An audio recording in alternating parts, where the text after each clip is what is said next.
Welcome to Kenton's videos. Enjoy the video. You start by confirming the exact disabled message in the App Store or iTunes. This tells you why Apple blocked sign-in. Next, gather your Apple ID, device serial number, recent billing details, and a government photo ID so you can verify ownership quickly.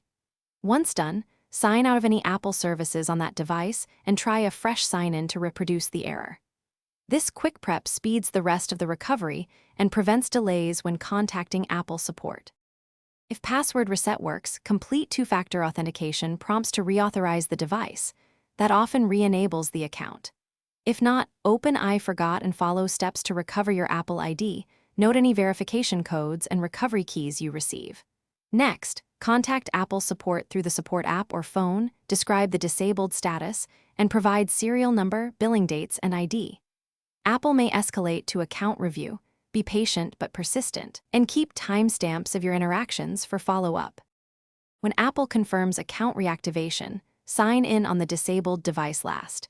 Make sure iCloud and App Store use the same Apple ID.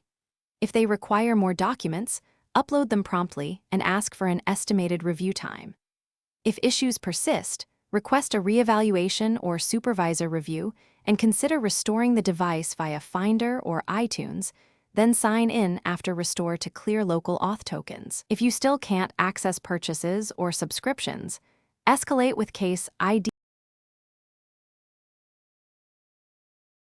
Thanks for watching. Consider subscribing if we helped you.